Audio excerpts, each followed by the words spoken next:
हाँ जी सर, अगर आपको बेसिकली तो यहाँ पर तो काइनेटिक फ्रिक्शनल फोर्स के द्वारा आपको बेसिकली तो वर्क डन निकालना है, तो आप यहाँ पर क्या लिखिएगा, आप यहाँ पर लिखेंगे basically minus integral of basically from zero to लेकर अंडर रूट ऑफ दी तो 12/g sin theta minus mu g cos theta. ये आपका जो है आपके पास पूरा टाइम, और आपके पास v minus omega into d t से आपके पास हो रहा है बेसिकली बेसिकली तो क्या हो रहा है, स्लिपिंग हो रहा है, आपके पास स्लिपिंग हो रहा है basically v minus omega into d t से। तो यहाँ पर आपके पास आ जाएगा v at any time t आ जाएगा g sin theta minus mu g cos theta into t, और माइनस आपके पास ओमेगा आप लिखिएगा तो अल्फा इंटू टी आता है, और अल्फा आता है आपके पास टॉर्क बाई आई, तो mu m g cos theta into r और बाई आई इंटू टी और ओमेगा आर, तो आर स्क्वायर आ गया है इंटू आ गया है आपके पास डी टी, तो v minus omega into d t से आपके पास तो स्लिपिंग हो रहा है, और डॉट एफ है आपके पास mu m g cos theta और माइनस साइन, और ये इंटीग्रेट अपन जब करेंगे ना बेसिकली फ्रॉम जीरो से लेकर के basically under root of the 12/g sin theta minus mu g cos theta तक, तो वो अपने पास आ जाएगा basically work done by the kinetic frictional force. अच्छा, अब अगर आप देखिएगा ना, अगर आपके पास आई का वैल्यू है कम, तो work done by the kinetic frictional force आपका है तो निगेटिव ही, लेकिन मैग्नीट्यूड में आपका होगा कम, और mgh work done by the gravitational force तो हर केस में सेम ही है,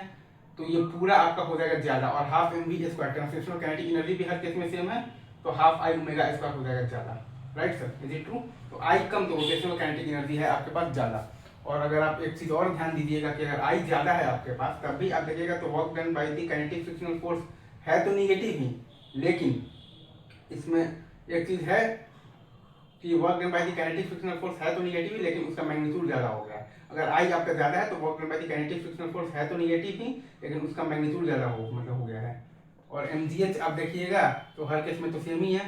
तो ये पूरा हो गया है आपके पास कम, और हाफ mv स्क्वायर में ट्रांसलेशनल काइनेटिक एनर्जी भी आपके पास हर केस में सेम है, तो हाफ आई ओमेगा स्क्वायर हो गया कम, तो आई ज्यादा तो रोटेशनल काइनेटिक एनर्जी कम। अगर मैं फिर से बोल रहा हूँ, अगर आई आपके पास ज्यादा है तो work done by the kinetic frictional force है तो निगेटिव ही, लेकिन उसका मतलब मैग्नीट्यूड ज्यादा हो गया। अगर आई ज्यादा है तो work done by the kinetic frictional force है तो निगेटिव ही, लेकिन उसका मैग्नीट्यूड ज्यादा हो गया। अगेन लास्ट बार बोल रहा हूँ, अगर आई ज्यादा है तो work done by the kinetic frictional force है तो निगेटिव ही, लेकिन उसका मैग्नीट्यूड ज्यादा हो गया है। ठीक है सर, और mgh तो सारे ही केस में सेम ही है,